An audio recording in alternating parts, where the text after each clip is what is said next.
내가 교회 다니는 이유.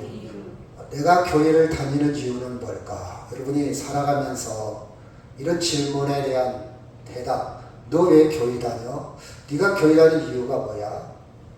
뭐 때문에 교회 다녀? 이런 질문에 정확한 대답을 갖고 살아야 합니다.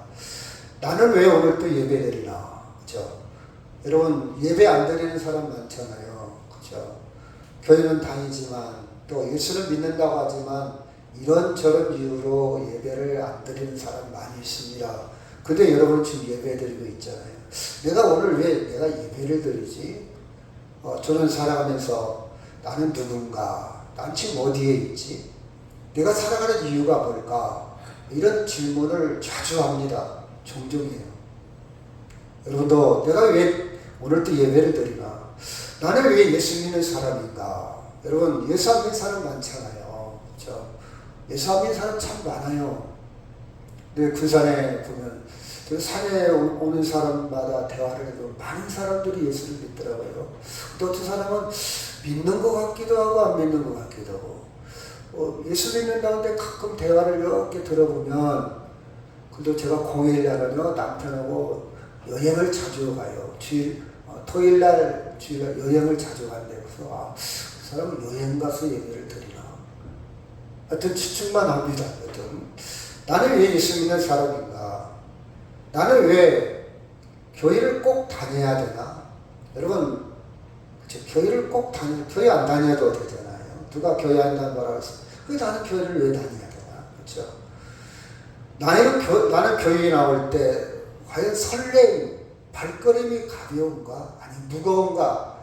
아니면 마지못해서 나오는 것인가? 아니면 설레이면서 가벼운 발걸음인가? 내가 만약 교회 나오는 발걸음이 설레이고 가볍다면 그 이유는 뭘까? 무엇 때문에 내 발걸음은 가볍고 설레일까? 그 이유가 뭘까?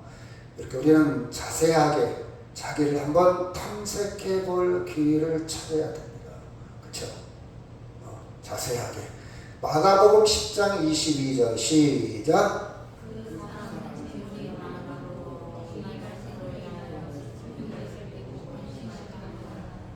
니고데모라는 사람이 있어요. 예수님을 찾아왔어요. 영적인 영성이 있습니다. 영적인 감각이 있어요. 아무나 이런 질문하는 게 아니거든요. 어떻게 해야 영성을 얻을 수 있습니까? 그 영적 부분에 관심이 있는 사람들이 있잖아요.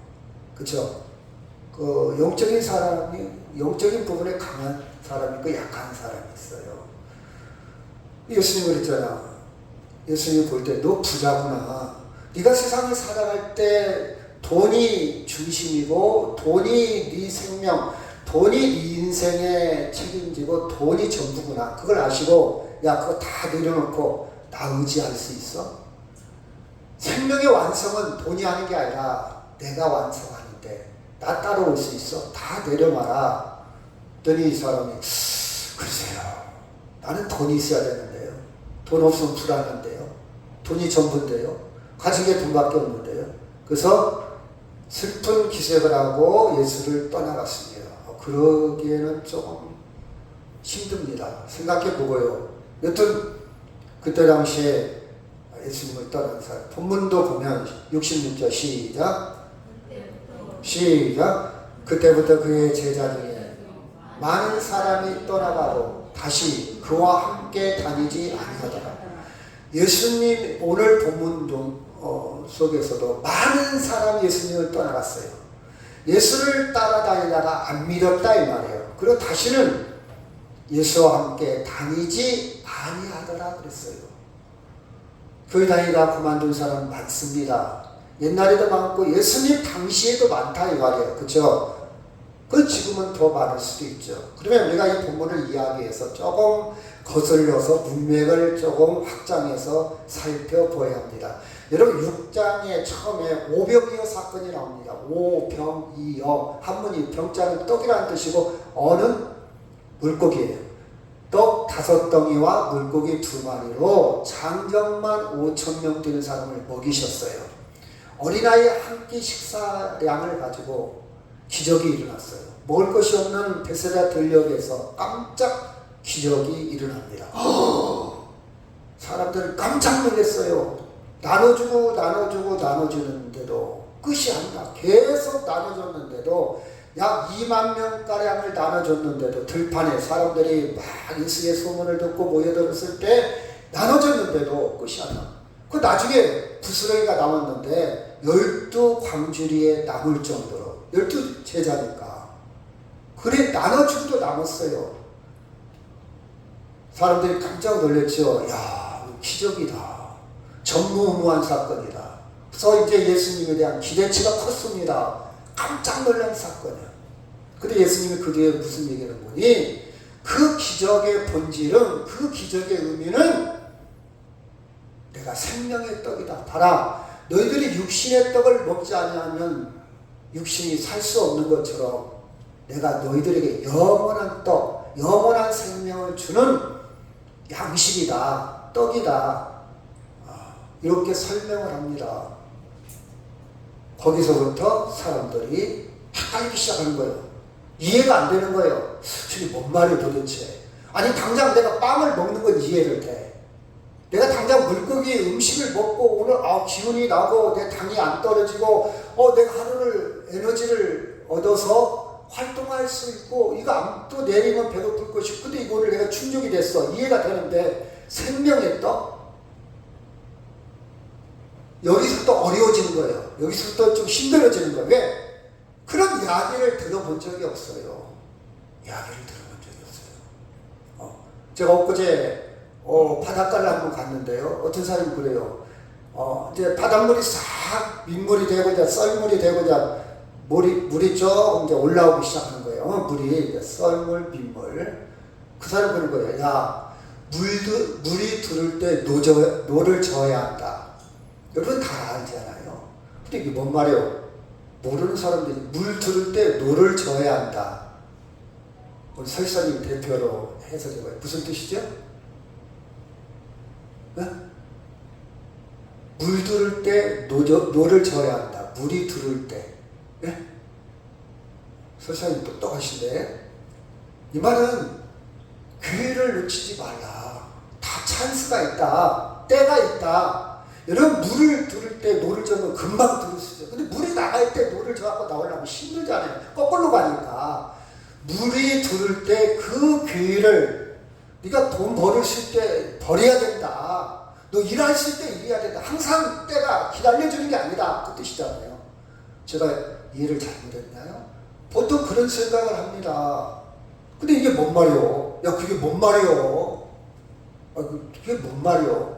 아마 초등학교 학생 같으면 이해를 못하겠죠. 그렇죠? 아직 생각의 폭이 좁으니까.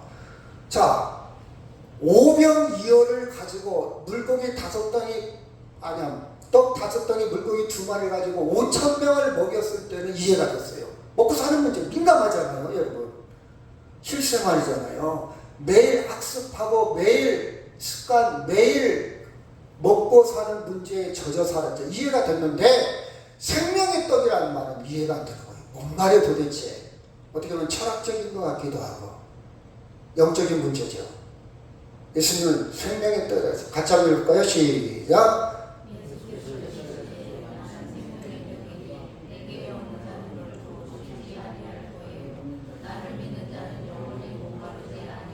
여러분 이런 말씀이 이해가 되겠어요? 나는 생명의 떡이다.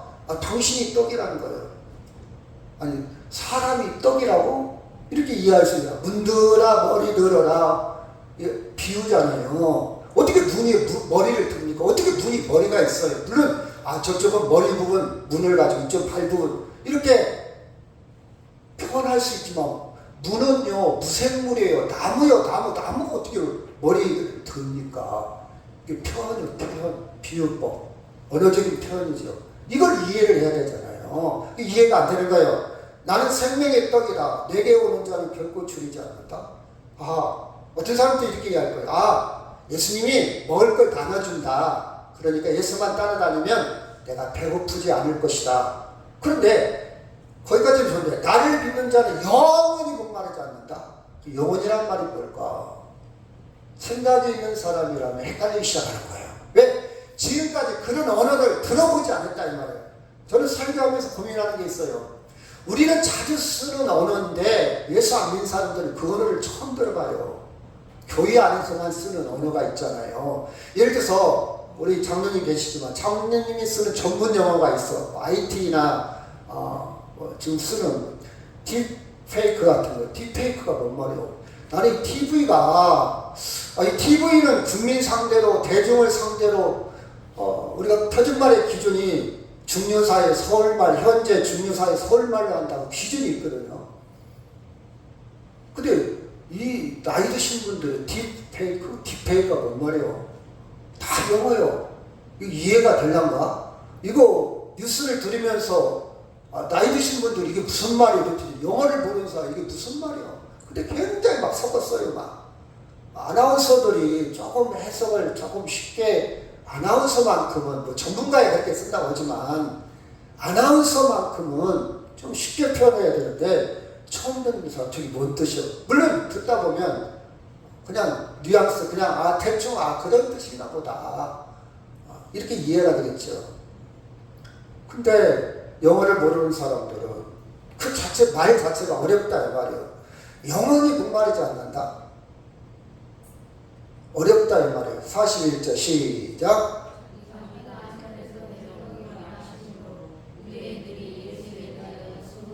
42절.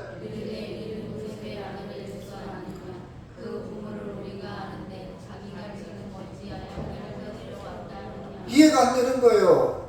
아니 하늘에서 내려온 산떡이래요. 하늘에서 내려온 산떡. 이 말은 예수님이 표현할 때 예수님의 언어는요 그냥 아무 말이나 던진 게 아니에요. 사실은 구약에 있는 의미를 가져다가 던진 거예요. 사실은 옛날에 만나라는 게 있잖아요. 만나 광야를 지날 때에 메추라기 만나를 통해서 그들을 먹여 살렸잖아요. 육신의 생명을 만나를 통해서 하루하루 먹여 살렸어요. 그걸 근거해서 하신 말씀이거든요. 사실은 유대인들이니까 대상이. 그럼 내가 하늘에서 내려온 산떡이다. 하늘에서 내려온 그렇죠 떡이다. 더 이해가 안 되는 것은 사실은 야, 저 요셉의 아들이잖아. 우리 동네 사람이잖아. 나 어렸을 때 다 봤어. 목수의 아들이야. 근데 지가 말도 안 되는 소리지. 그렇죠? 더 어렵게 얘기합니다. 41절 시작. 51절 시작.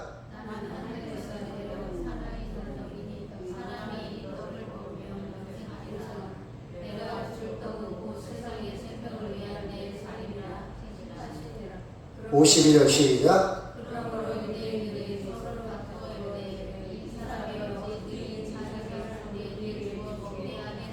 51절에 보면 내가 떡이다. 떡은 양식이라는 뜻이에요. 밥이라는 뜻이에요. 떡이란 말보다는 밥이라는 것이 더 잘 해석될 것인데 떡이라겠나 모르겠다. 이해가 안 돼요. 떡보다는 밥이 좋아요. 밥은 매일 먹어야 되잖아요. 세상에서 먹는 밥을 먹어야 육신이 살 수 있듯이. 근데 그 밥도 한계가 있어. 언젠가는 그 밥 먹어도 안 돼. 밥을 못 먹을 때가 와. 이게 세상의 밥이야. 밥. 근데 나는 하늘에서 이 세상에서 만들어지는 밥이 아니고 하늘이란 말은 하나님이라는 뜻이야. 하나님의 밥이다. 하나님의 양식이다. 하나님의 속성이 뭡니까? 영원성이잖아요. 생명을 얘기하잖아요. 하나님은 영원한 생명이잖아요. 하나님은 시간에 갇히거나 공간에 갇히거나 처음과 마지막이 있는 게 아니라 영원한 분이에요. 이렇게 가리는 분이 아니잖아요. 그 하나님의 밥이다. 하나님의 양식이다. 생명의 양식이다. 이걸 이해를 못하는 거예요.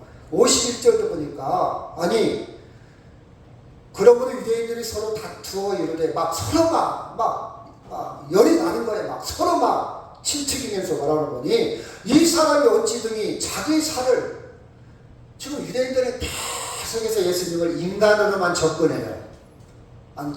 자기가 떡이라고 자기 살을 나눠준다고? 우리가 예수님 살을 먹으면 살로 예수님의 인육 어떻게 보면 그래서 초기 기독교인들이 핍박받은 이유가 자기들끼리 이렇게 모여가지고 비밀 장소에서 모여가지고 밖에서 가만히 들으니까 이것은 내 피라 이것은 내 살이라. 이놈의 집단이 사람을 잡아놓고 인육을 지금 띄어먹는 거 아니야? 이렇게 오해를 받게 돼 있어요. 이거 식인종들이 모인 거 아니야? 사람을 잡아다가 지기들끼리 지금 잔치 오는 거 파티하는 거 아니야? 교회사를 보면요 그런 오해를 많이 했어요. 이해가 안 되는 거예요. 지금 무슨 얘기 하는 거예요 지금. 말도 안 되는 소리. 무슨 자기 살을 먹으라고? 우리가 그럼 식인종이라는 뜻이야? 자기 살을 먹으면 영원히 산다고? 그렇게만 접근하는 거예요. 야, 물들을 때 너 저어라. 내가 뱃사람이야? 내가 배가 어디 있어? 이게 뭔 말이요? 내가 회사 다니는데 배를 하나 사라는 얘기요? 이렇게 대화하는 사람과 똑같아요. 그 뜻이 아니고 내가 너한테 배 사라는 얘기가 아니고 네가 억울한 뜻이 아니라 이건 비유한 말이다. 물이 들을 때 네가 노를 좀 얼마나 편하고 얼마나 쉽게 도달하겠느냐. 그 기회를 그 찬스를 잘 활용해라. 때가 있다. 너 지금 그럴 때가 아니야. 너 지금은 돈 벌 때고 네가 지금 열심히 일할 때지. 이렇게 방 안에서 빈둥빈둥 놀고 있을 때 인생 훅 가버려. 그럼 나중에 나이 먹고 어떻게 살래? 뭐 하는 것도 없고 집안채도 없고 부모 입장에 퍽퍽한 거예요. 그쵸? 그런 뜻이란 말이에요. 그런 뜻이야. 근데 유대인들은 지 살을 뜯어먹으라고? 지 살을 나눠준다고? 아니 저 목수 아들 우리 동네 요셉의 아들이잖아. 지가 갑자기 그래서 사람들이 오병이어 기적을 통해서는 막 기대를 했는데 그 이야기를 듣고 다 떠나기 시작합니다. 떠나기 시작. 이것을 제가 언어도다는 말은 길이 딱 끊긴다는 뜻이에요. 말이 안 돼. 말 같은 소리를 하고 있네. 말이 안 돼. 그래서 교회를 떠나는 거예요. 저게 뭔 말이야? 저게 뭔 말? 다 떠나는 거다. 말도 안 돼. 말도 안 돼. 말도 안 돼. 그렇죠? 오병이어 사건 기적이 일어났을 때는 예수를 통해 됐다. 먹고 사는 문제가 해결된다면 우리는 로마의 식민지에서 독립할 수도 있고 세상이 이제는 변화가 일어날 것이다. 여러분 정치하는 사람들이 가장 큰 첫 번째 예민한 촉각이 뭔지 아십니까? 물가의 물가, 집값, 물가, 돈벌이, 먹고 사는 문제. 정치를 잘하냐보다는 옛날에는요 세계사를 보면 천재지변, 천수다. 비가 안 오잖아요. 모든 책임이 임금이 책임지고 비가 안 오고 흉년이 들고 가뭄이 들면 임금한테 다 책임을 돌렸어요. 덕스럽지 못한 임금을 만나서 우리가 이렇게 고통당한다. 치수. 그러니까 물관리, 농사를 잘 지을 수 있도록 하는 것이 정치 일환이죠 사실은. 지금도 물은 아닐지라도 경제 문제다. 경제 문제. 그 예수님이 경제 문제를 해결했기 때문에 시대가 됐어요. 이제는 먹고 사는 문제가 해결됐으니까 세상이 많은 변화를 기대했던 겁니다. 자, 마태복음 16장 13절 시작.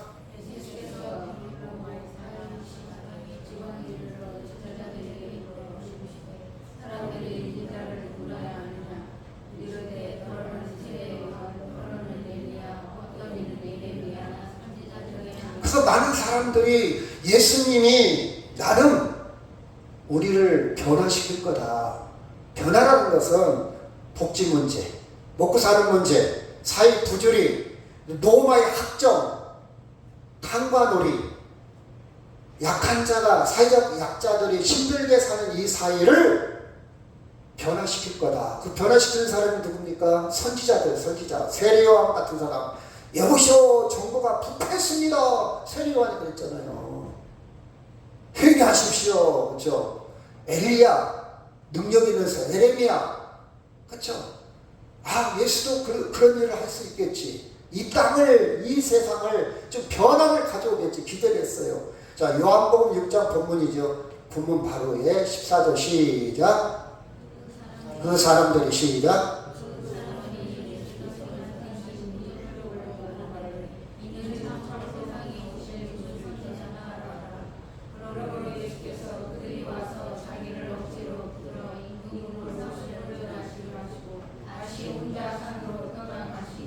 우리가 지금 식민지에 일본한테 압박을 당하듯이 로마한테 압박을 당하고 나라도 잃어버리고 먹고 사는 문제 세금 다 뜯어가고 먹고 사는 문제도 힘들고 어렵게 사는데, 그쵸? 오병이어 샀던 기적을 보고 표적을 보고, 야, 이제 예수님을 임금으로 삼으면, 왕으로 삼으면 이제는 우리도 당당하게 나라를 이뤄갈 수 있겠다. 임금으로 삼으면서 이 땅의 임금, 이 땅의 왕, 그쵸? 근데 예수님은 그게 아니잖아요. 예수님이 오신 목적은 하나님의 나라, 영원한 생명, 그 문제 때문에 왔는데, 대중들은, 군중들은 계속해서 예수님을 한쪽으로 몰아붙여요. 그쵸?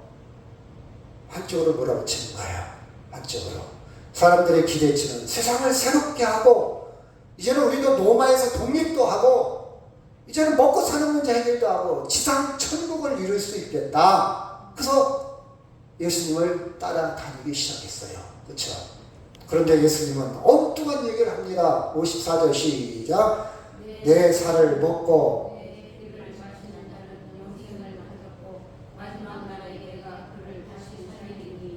내 살을 먹고 내 피를 먹는다는 것은 예수님과 하나 된다는 뜻이에요. 내가 너희 안에, 너희가 내 안에 하나. 사람이 어떻게 피를 먹습니까? 어떻게 살을 먹어요?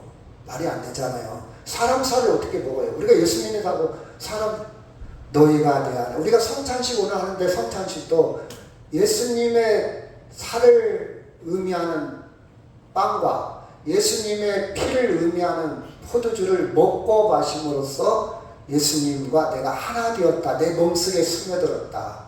예수님이 내 안에. 그렇죠? 나는 나무요 너희는 포도나무니 포도가지니 내 안에 붙어 있어라. 하나.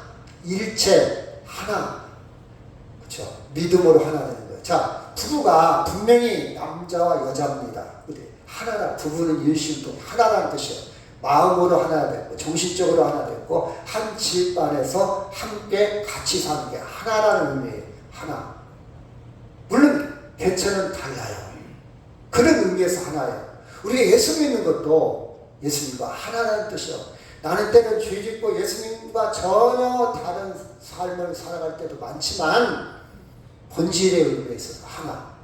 부부와 자식이 마음이 안 맞을 때가 있어요. 서로 싸울 수도 있어요. 근데 본질에 있어서는 한 피를 나눈 하나요. 그래도 내 아들이야. 그래도 내 딸이야. 그래도 우리 부모야. 하나. 그렇죠? 우리가 죄를 짓고 예수님 말씀대로 안 살 때도 있어요. 근데 본질에 있어서는 하나라는 거예요. 하나. 이게 자녀라는 표현입니다. 그래서 하나님을 아버지라 부르고 우리가 하나님의 자녀라는 의미입니다. 그러니까 하나님을 아버지라 부른다는 것은 깊은 의미가 있는 거예요. 그냥 부르기 쉽게 아버지 하는 게 아니고 하나의 의미가 있어. 하나. 내가 그를 다시 살 마지막 날에 마지막 이 말은 인생을 완성하는 순간, 인생을 완성하는 순간 내가 다시 살린다. 자, 건물을 짓습니다. 빌딩을 쳐요. 아파트를 쳐요. 완성하는 순간이 와요. 내 인생도 완성하는 순간이 옵니다. 죽을 때. 그때가 완성이요. 아파트를 잘 졌는데 볼 때는 완성된 것 같아요. 나중에 10년 지나고 나니까 누수가 생기고 한쪽 벽이 부러지고 철근을 가짜를 써가지고 기울여져. 그 진정한 완성이 아니에요. 내 인생도 지금은 성공한 것 같지만 말년에 가서 감옥에 갈 수도 있고 병들을 수도 있고 망가질 수도 있고 비참해질 수도 있어요. 언제 완성을 척도 언제 완성이라고 말할 수 있냐? 죽을 때. 그때 내 인생을 완성시키는 분이 누구라고요? 예수님이세요. 마지막 날에 내가 너를 살린다. 생명을 준다. 그렇죠? 이해가 안 되죠? 자, 60절 시작.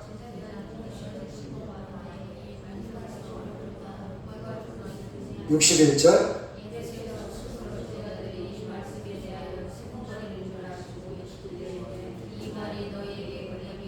여러분이 54절에 이해가 됐고 여러분이 맞아. 내 인생 마지막 날 쉽게 얘기하면 죽을 때 내 인생을 완성시키신 분이 예수님이냐, 영원한 생명으로 나를 완성시켜. 이것이 이해가 된다면 여러분 구원에 확신이 있는 사람이고 이해가 안 돼. 야, 예수 믿는다고 그래요? 그러면 60절 말씀처럼 야, 저 어렵네. 그게 뭔 말인지 모르겠어 난 도대체. 그게 뭔 뜻이요? 제가 예배 끝나고 개인적으로 물어보면 대답을 못하는 사람도 있어요. 권사님, 지사님, 그게 무슨 뜻이에요? 하면 표현을 해야 되는데 말을 못할 수도 있죠. 여러분, 네 가지 종류. 첫째는 처음 들어본 사람이에요. 처음. 두 번째, 그거 옛날에 들어본 적이 있어. 세 번째, 내가 알긴 아는데 말을 못하겠네. 표현할 때. 다섯 번째, 네 번째, 나는 그것을 내 말로 내 방식으로 표현할 수 있어. 이게 지식의 단계입니다. 나는 아이들한테 그래요. 야, 너 이런 말 어렵지. 은유법이 뭔지, 귀락법이 뭔지, 연역법이 뭔지 어렵지. 근데 이 네 가지 단계가 있다. 참 들어볼 수 있어. 뭔 말이야? 10%밖에 몰라. 두 번째 나 들어본 적 있어. 세 번째는 나 그거 알아. 그게 뭔 말이야? 잘 모르겠더니 하여튼 알아요. 네 번째, 나는 그것을 설명할 수 있어요. 이 단계까지 들려면 최소한 4번, 5번을 들어야. 계속 들어라. 몰라도 돼. 머리가 안 좋아도 돼. 계속만 들어. 너희들 아니면 계속해서 들어. 그러면 나중에 네 것이 될 거예요. 언젠가는 뿅! 물리가 터질 거예요. 그러니까 공부는 계속 봐. 머리가 안 따라주고 머리가 안 좋은 걸 누구를 원망한 거냐. 계속 보면 계속만 봐. 시간만 투자해라. 열정만 있으면 공부 잘할 수 있다. 100점 못 맞아도 95점, 80점도 맞을 수 있어. 그러면 됐지. 계속 들어야 돼. 처음 들을 때는 처음 들어보는데 나 옛날에 들어본 적 있어. 나 알아. 너 설명 못해. 네 번째, 내가 설명할 수 있어. 그쵸? 난 설명할 수 있어. 2단계까지 오면 참 훌륭한 사람이에요. 여러분이 네 번째 단계는 못하도 세 번째 단계는 이룰 줄 알아야 돼요. 마지막 날에 나 예수 하나이기 때문에 내 생명이 완성이 돼. 이렇게 표현한다면 네 번째예요. 근데 제자들 중에 여럿이 이 말을 야, 말이 어렵다. 이게 뭔 말이요? 야, 누가 저걸 안 깨닫냐 하면서 걸림돌이 되는 거예요. 교회 나오다가 안 나와. 신앙생활 탁 올라가다가 멈춰. 걸림돌 넘어져버린 거야. 넘어진다. 넘어져. 그렇죠? 여러분이 딱 단계에 올라가면요, 성경 읽을 때 디딤돌이 들고 그 말이 그 말이네. 이 말이었어? 이게 디딤돌이 돼야 돼. 근데 성경을 잘 모르면요, 이 말에 탁 걸려 넘어져. 에이, 지금 나한테 하는 소리 아니야? 목사님은 그런 사람이 있더라고요. 권사님 그러면 안 되거든. 목사님도 그랬잖아요. 할 말 없지. 걸림돌이 되는 거예요. 걸림돌이. 근데 자꾸 또 복이요. 그쵸? 복이요. 여러분, 많은 사람들이 걸림돌이 되어서 예수를 떠났다. 자, 66절 시작. 그때부터 제자 중에서 많은 사람이 떠나가고 다시 그와 함께 다니지 아니했더라. 예수님 당시에도 떠난 사람 많아요. 그러니까 예수님이 제자들한테 너희도 떠나려고 그러냐 물어봤어요.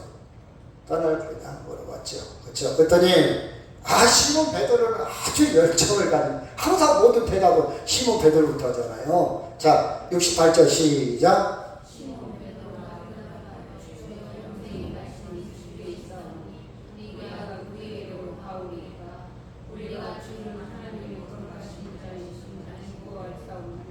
여러분, 여러분의 고백이 시몬 베드로처럼 고백이 되기를 주의 이름으로 축복합니다. 아멘. 주님에게 영생의 말씀이 있는데 어디로 갑니까? 우리가 갈 데 없습니다. 주님은 하나님의 거룩하신 자, 하나님의 아들임을 믿습니다. 목수의 아들로 뛰어넘어, 요셉의 아들을 뛰어넘어, 우리 동네 사람을 뛰어넘어 거룩한 자입니다. 여러분, 예수를 믿는 이유가 영생의 말씀이 있으니까. 당신의 교회에 나와 왜 예배드려? 왜 꼭 교회를 다녀야 돼? 영생의 말씀이 있습니다. 영생의 말씀이 있습니다. 이렇게 고백하기를 주의 이름으로 축원합니다. 아멘. 영생의 말씀, 이것은 인터넷에도 안 나오고 유튜브에서도 안 나오고 네이버나 구글이나 어디를 찾아도 나올 수 없고 누구도 나에게 영생의 말씀을 줄 수가 없습니다. 줄 수가 없어요. 난 예수님한테 찾았어요. 내가 예수 믿는 목적입니다. 이 말 한마디로 딱 정리를 해버려야 돼. 제가 물어봤어요. 아니 물어본 게 아니라 어떤 논문을 봤더니 당신은 왜 교회를 다닙니까? 그랬더니 내가 교회를 다니고 싶지는 않은데 모태신앙이나 그냥 어렸을 때 다 떠날 용기가 나지 않습니다. 떠나면 큰일 날 거라. 무슨 일이 생길 거라. 이래서 교회를 다닌다는 사람도 있고, 교회에서요, 가끔 기적이 일어나요. 막 기도하면 낫기도 하고요. 이래서 교회를 다니는 사람도 있고, 교회 다니는데 열심히 기도하고, 내가 복 받은 게 많아요. 내가 11조를 열심히 했더니 사업도 잘 되고요. 복 받은 게 많아요. 그런 사람 많아요. 나 교회 안 간다고 꼴짝지가 안 하고 교회 빠지는, 그쵸? 나 예배 드려야 돼. 평화, 심리적인 안정? 아니, 교회 다녀야 나중에 천국 가지요. 천국 가려고. 보험 들으면서. 사후 보험. 우리 교회가, 난 교회요, 다니는 우리 교회가 역사가 있어요. 200년 된 역사고요. 우리 교회는 엄청 커요. 막 사람도 많고요. 막 시설도 좋고요. 엘리베이터 있고요. 우리 교회 같은 데는 없어요. 교회 같은 경우. 난 우리 교회가, 그렇죠. 또 어떤 사람은요, 우리 교회 찬양대가 너무 멋져요. 내가 찬양하는 재미로 가요. 그런 사람이 있어요. 노래를 좋아하는데, 노래하고 싶어서. 사회, 봉사. 우리 교회는요, 봉사를 많이 해서, 난 봉사하는 게 재밌어서 교회 다녀요. 굳이 하는 거. 우리 교회는요, 선교. 또, 우리 교회는요, 투명해요. 합리적인 교회예요. 아주 예산 집행하는 걸 보면 우리 교회는요, 사람들을 많이 만나요. 재밌어요. 동호회도 많고요, 산악회도 있고요, 운동팀도 있고요, 음악팀도 있고요, 영어팀도 있고요. 여러분, 이런 것들이 물론 중요하죠. 있으면 좋지요. 그렇죠? 근데 이것이 본질은 아니에요. 아멘? 저런 문화나 행사나 규모나 스케일, 이 모든 것들이 초신자들한테는 강하게 와 닿을 수 있어요. 그쵸? 여러분, 저런 것들이 나쁜 건 전혀 아닙니다. 우리가 그걸 못한다고 해서 저건 아니야 이렇게 할 필요는 없어요. 있으면 좋죠. 근데 본질은 아니란 말이에요. 아멘? 부부가 만나는 것이, 두 여인이 결혼에 하려는 목적이 사랑이 본질이지, 돈 때문에 다른 목적으로 결혼한다면 그건 진정한 결혼이 아니잖아요. 그렇죠? 정말 사랑하기 때문에 결혼을 해야지. 저 남자하고 결혼하면 내가 굶어 죽지는 않겠다. 그런 사람이 있어요. 제가 잘 아는 사람. 그래서 그 사람하고 결혼해갖고 그냥 애기도 낳고 하는데 정이 없어. 나중에 어떻게 됐냐. 남자가 치매에 걸리고 병 걸렸는데 요양원 돈이 많아요. 막 나름 머리가 똑똑한지 뭐 아파트 조그만 것들을 투기를 해갖고 돈도 많이 벌었어요. 조그만 상가도 사고 팔고 했고 어떻게 또 그렇게 머리가 잘 돌아가더라고요. 그래갖고 자기는 뭐 대반주사도 맞고 목걸이도 기가막히게 하고 다니는데, 자기 남편은요, 치매기가 있는데 방에다 가둬놓고 아침 밥만 채워놓고 하루 종일 다니고 놀러다녀. 그리고 밤에 가서 또 문 열고 잠궈놓고, 그리고 나중에 죽을 때 되니까 나한테 뭐라는 거예요. 목사님, 어디 장례식장이요, 그냥 장례식 않고 하는 방법 없어요. 손님도 안 올 것 같고 그냥 간단히 치르려고 그래. 돈이 많다니까. 아파트가 여러 채 있어요. 자녀들하고 상의해봤어야 되거든요. 상의하고 다시 얘기합시다. 그랬더니 상의했더니 자식들이 무슨 얘기냐고. 그래서 그냥 합의를 했대요. 그런 사람이 있어요. 참 솔직히 얘기하더라고. 자기는 저기 상공리라고 있어요. 저기 성산면인가 대하 옆에 거기 살았는데, 이 사람은 결혼할 때부터 돈 때문에 했대요. 저기 장양 재련소 다니는데 사택도 있고 먹고 사는데 지장이 없고 괜찮은가요? 그것 때문에 했대요. 나이 차이도 많이 나요. 그냥 뭐 아무 생각 없이 그것 때문에 했대요. 별 사람이 나 있죠? 남의 인생을 함부로 얘기할 수는 없지만 본질은 아니잖아요. 본질은 뭐예요? 사랑이죠. 마찬가지로 이런 것들이 있으면 좋아요. 근데 본질은 아니에요. 이것 때문에 교회를 다닌다면 교회를 언젠가는 떠납니다. 오래 못 다녀요. 하나님 주시는 평화, 기쁨, 자유, 그거하고는 거리가 멀어요. 야, 빨리 예배 끝나고 빨리 우리 다 같이자. 빨리 예배 끝나고 우리 다음 주에 어디로 산악회 갈까? 그것이 항상 머리에 충만할 겁니다. 심령이 충만할 거예요. 그것 때문에 나오니까. 그래서 많은 사람들이 예수님을 떠났어요. 근데 베드로의 고백은 왜 떠나지 않았다고요? 베드로의 고백이 뭐라고요? 한마디로 주님에게 생명의 말씀이, 영생의 말씀이 있는데 내가 어디로 갑니까? 그치, 어디로 갑니까? 67절 시작. 예수께서 12 제자에게 이르시되 너희도 가려느냐? 68절 시작.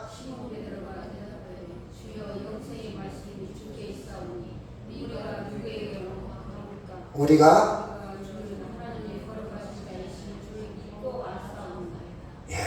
이게 진짜 영생의 말씀, 영원한 생명의 말씀은 누구라고요?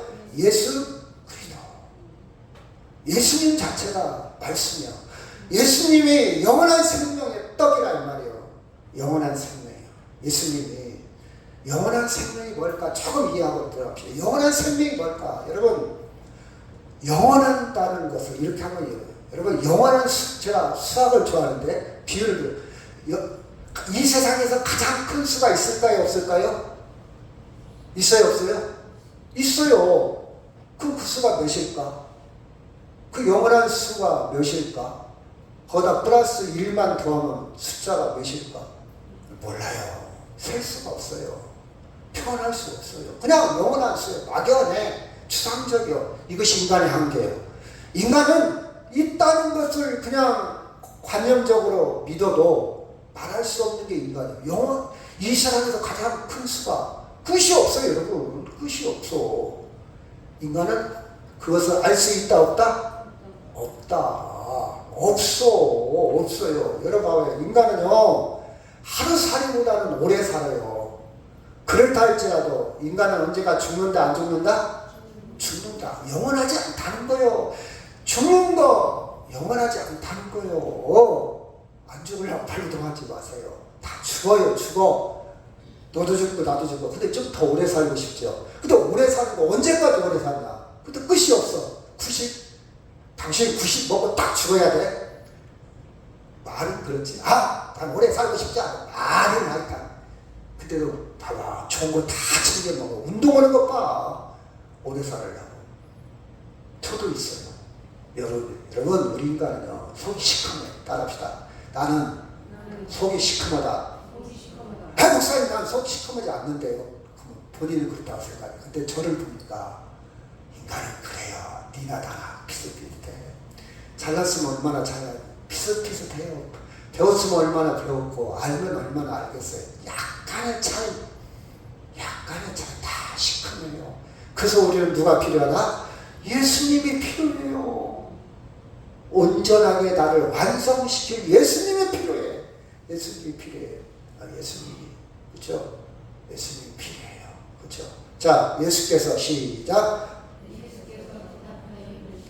진실로 내게 이르니 사람이 거듭나지 않으면 하나님 나라를 볼 수 없느니라. 니고데모가 이르되 사람이 늙으면 어떻게 날 수 있사옵나이까? 두 번째 모태에 들어갔다가 날 수 있사옵나이까? 5절 시작.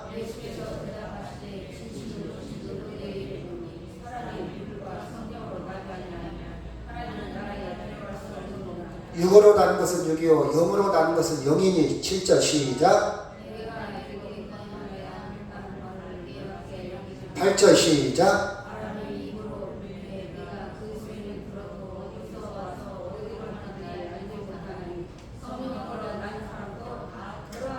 자, 영원한 생명을 어떻게 알 수 있냐? 제가 이 세상의 방법으로는 설명을 못 드려요. 첫째는 제가 능력이 없고, 두 번째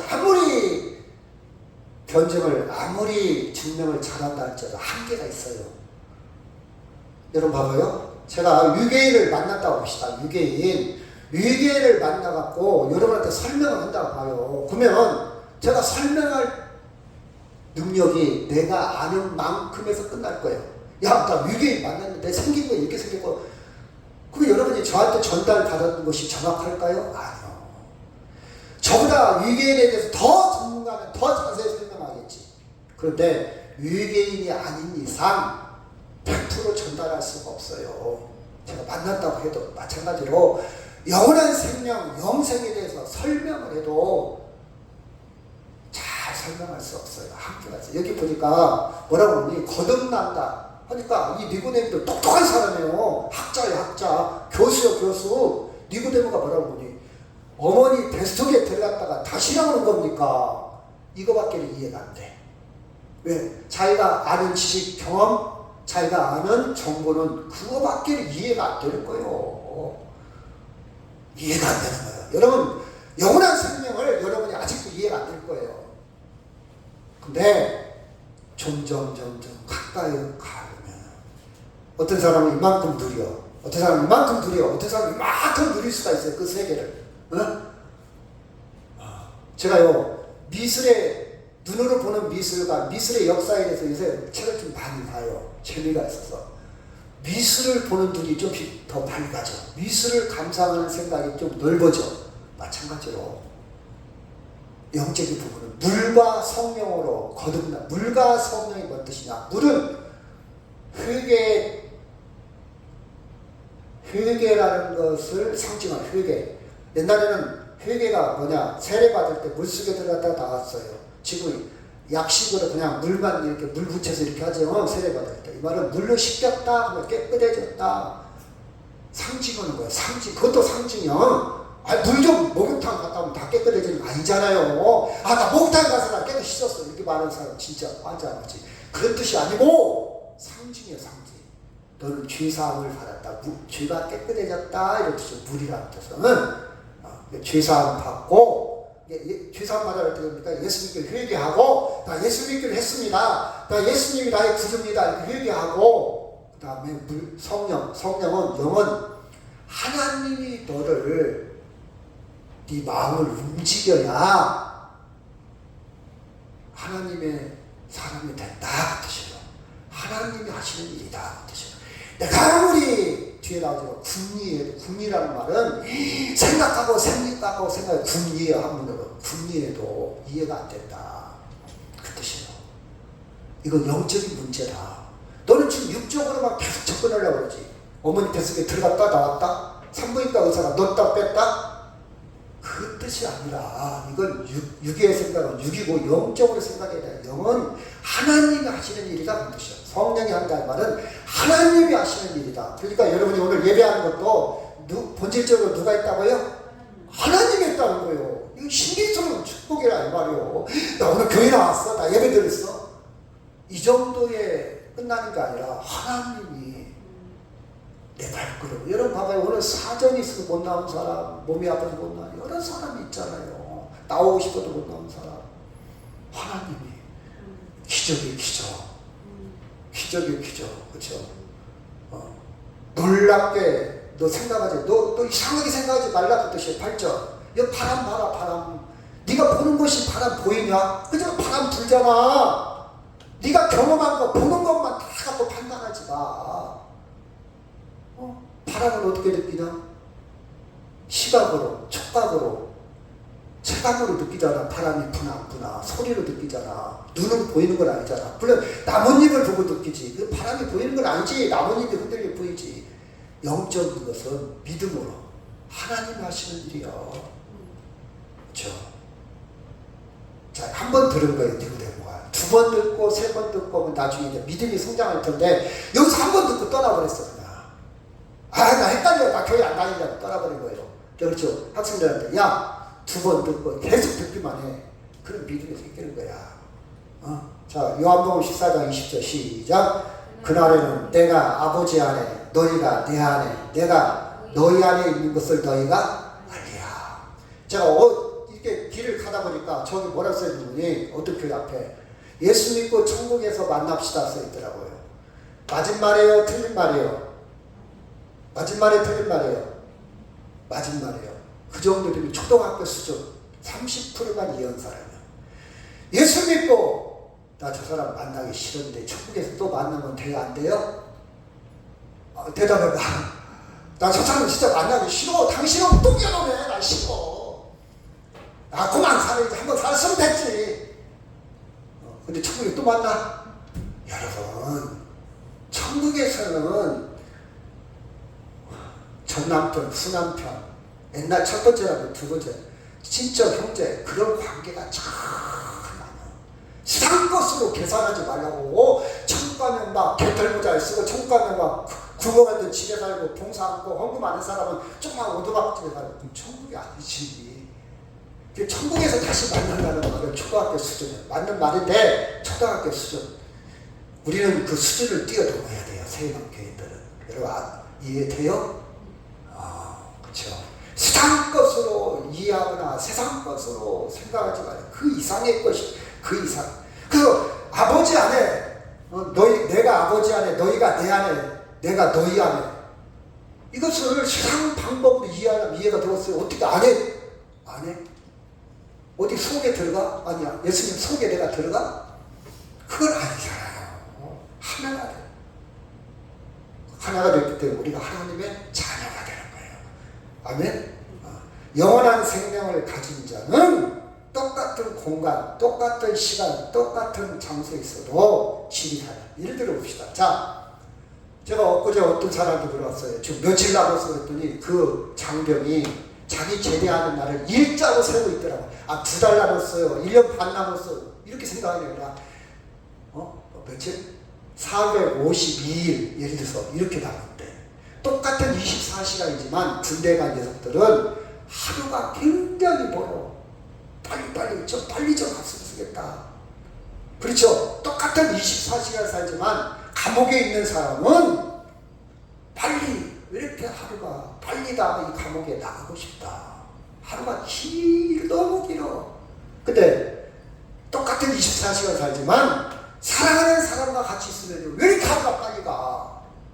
지혜 문제, 지혜. 똑같이 24시간을 살고 있지만 어떤 사람은 감옥이나 군대에 있는 사람은 지루하다. 정말 사랑하는 사람과 사랑에 막 열정에 막 같이 데이트하면 벌써 몇 시간이 됐어? 너무 시간이 빨라.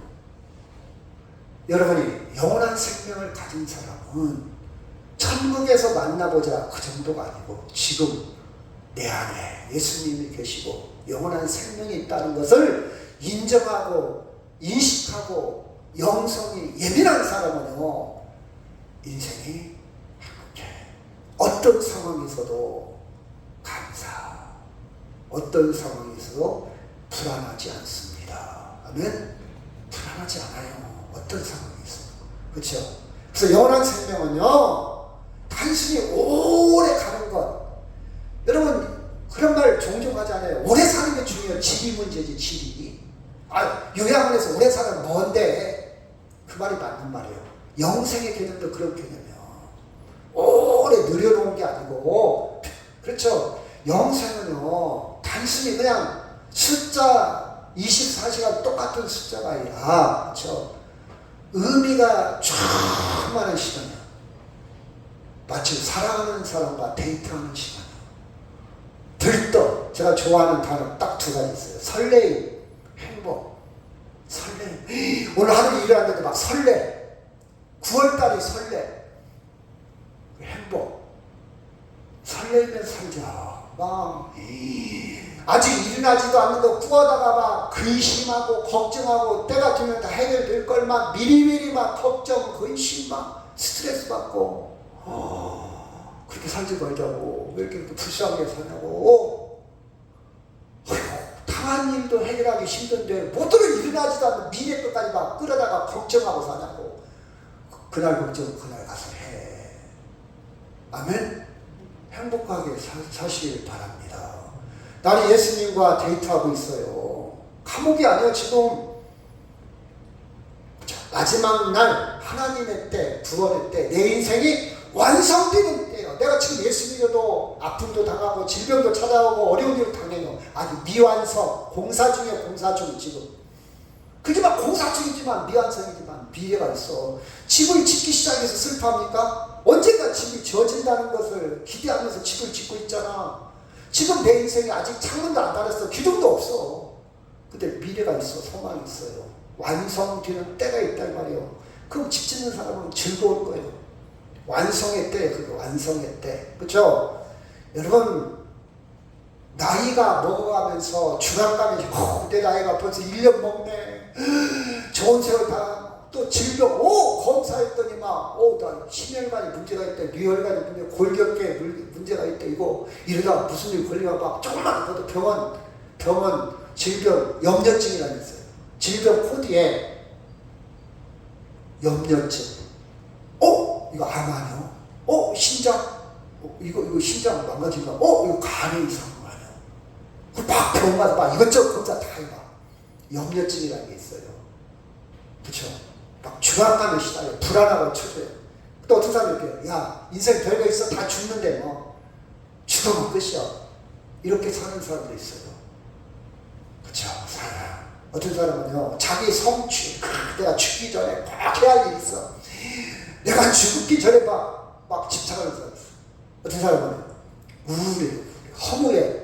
자식도 소용없고, 남편도 소용없고, 다 소용없어. 인생이 참 소용없어. 다 소용없어. 염세, 막 세상을 막 비판하고 막, 그쵸? 이놈의 세상 막, 전쟁이나 났으면 쓰겠다 막, 이놈의 세상 뒤져버렸으면 쓰겠다 막, 불이나 지려버렸어. 그렇잖아요. 허무. 왜 그러냐? 결국 죄의 죽음에 노예가 되어 있는 거예요. 막 평화를 못 누려. 눌려 있는 거예요. 확 눌렸어요. 어떤 사람은요, 어렸을 때 부모한테 눌린 게, 오빠한테 눌린 게 지금도 눌려서 살아. 지금도 막 그 오빠 원망해. 지금도 부모 눌려 있어. 지금 부모 죽은 지가 언젠데. 그만 스탑. 제가 그랬잖아요. 이거 봐봐요. 제가 커피를 마시다가 하얀 와이사스에 커피를 부어버렸어. 그러면 이 얼룩져버렸어요. 계속 입고 다녀야 돼야 돼요. 가서 빨리 아니 벗든지 어떻게 응급처치를 해요. 권고사에 어떻게 해야 되겠어? 바래야지. 얼룩 벗어버려. 그걸 언제까지 입고 다니냐고. 내 인생의 얼룩 벗어버려. 도움이 안 되면. 부모의 얼룩, 형제의 얼룩 지나가고 얼룩 벗어버려. 왜 그걸 누르고 사냐고. 왜 그러냐? 예수님과 하나 되지 못해서. 본질적으로 영생의 말씀이 없어서 그래요. 왜? 이 세상 것 가지고 막 계속 파고드는 거예요. 손해, 그놈 때문에, 남편 때문에, 누구 때문에. 여러분, 예수 만나시길 바랍니다. 예수 만나세요. 그렇죠? 천국을 내가 이룬다고요? 인생을 내가 완성하려고 궁리한다고요? 궁리? 영생의 말씀은 누구에 있다고요? 예수님께서, 부활하신 예수님의 운명을 통해서 우리에게 보여주셨고, 예수님은 말씀을 통해서 약속했습니다. 요한복음 11장 25절 시작. 예수께서 이르시되 나는 부활이요 생명이니 나를 믿는 자는 죽어도 살겠고 무릇 살아서 나를 믿는 자는 영원히 죽지 아니하리니 이것을 네가 믿느냐. 이르되 주여 그러하이다. 주는 그리스도시요 세상에 오시는 하나님의 아들이신 걸 내가 믿나이다. 봐봐요. 26절 25절 나는 부활이요 생명이다. 나를 믿는 자는 죽어도 살겠고 살아서 나를 믿는 자는 영원히 죽지 않는다. 영생이 있다 그 뜻이요. 살아서 나를 믿는 자는 살아있을지라도 나를 믿는 자는 영원한 생명이 있다고 뜻이요. 이 말씀을 굉장히 여러분 잘 정리하시기 바랍니다. 그건 네가 육체가 죽고 사는 게 아무 상관없다. 물론 죽어서도 천국 가지만 살든 죽든 상관없이 이미 네 안에 영생의 말씀이 있다. 그러면 여러분 봐봐요. 죽어서 가는 것은 내비두고 지금 내 안에 살아서 믿는 자 지금 내 안에 영생이 있다 없다? 있다 이 말이오. 그걸 누려라 이 말이오. 내가 지금 우리 정원에 기가 막힌 차가 하나 있는데 그걸 타고 다녀야 할 거 아니오. 좋은 차를 사놓고 그냥 맨날 구경만 해? 한 번도 안 타? 누려야 할 거 아니오. 이거 타고 드라이브도 좀 하고 이거 타고 좀 놀러도 다니고 그래야 할 거 아니오. 이게 살아서 믿는 자는 영원히 죽지 않은 영생을 누리는 사람. 근데 지금 내가 영생을 얻었어. 예수 믿고 하나 되었어. 근데 지금도 막 우울해. 고아처럼 살아. 에이씨 나 혼자야. 아무도 없어. 군대처럼 사람을 쓰겠냐고요. 그쵸? 그쵸? 그쵸?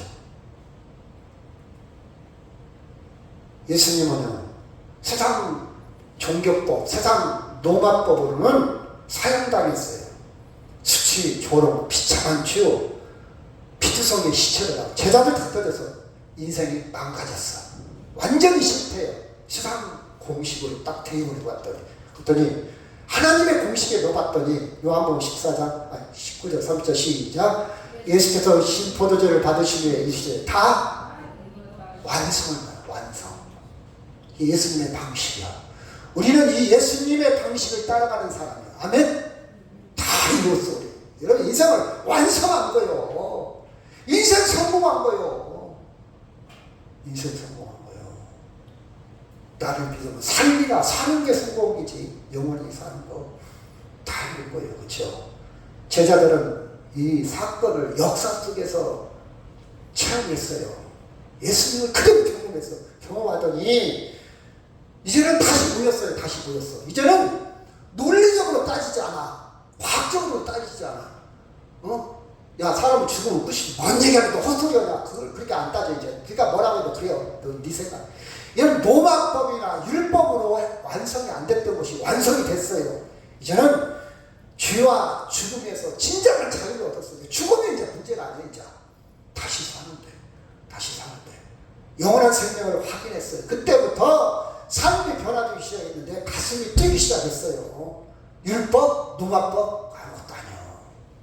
내가 노마법으로 출세하고 성공하고 그걸 부귀영화 누리려고 했는데 그거 아무것도 아니에요. 그쵸? 이게 제자들의 반응입니다. 반응.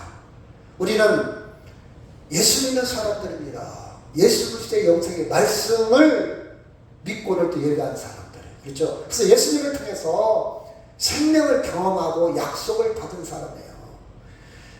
여러분 다른 사람과 비교하지 않아요. 비교가 무엇이냐면 비교하면요 비참해지거나 교만해지는 것이 비교예요. 둘 중에 하나. 비교하지 마세요. 그 사람의 인생이고 내 인생은 달라. 틀린 게 아니요. 비교하다 보면 세상적으로 비교하면 비참해지거나 교만해지는 거예요. 비교. 경쟁할 필요도 없어. 내 안에 뭐가 있다고요? 비교하고 경쟁하는 것은 노마법이에요. 노마법, 노마식으로 사는 사람들. 자기 소멸에 대한 두려움. 그쵸? 인정받으려고 막 칭찬하는 거예요. 세상 사람들. 우리는 그렇지 않아요. 우리는 죄와 죽음에서 자유를 얻은 사람들. 자유를 얻은. 그래서 우리는 찬양할 수 있어요. 말씀을 통해서 확인하고, 그렇죠? 말씀을 통해서, 기도를 통해서 고백하고, 찬양하고, 예배하는 사람들이요. 영생의 말씀이 있는 사람. 이 말씀하고 마치도록 하겠습니다. 자, 시작. 그때부터 그의 제자들이 많은 사람이 떠나가고 다시 그와 함께 다니지 아니하더라. 예수께서 12 제자에게 이르시되 너희도 가려느냐? 시몬 베드로가 대답하여 주여 영생의 말씀이 주께 있사오니 우리가 누구에게로 가오리까? 우리가 주는 하나님의 거룩하신 자인 줄 믿고 알았사옵니다.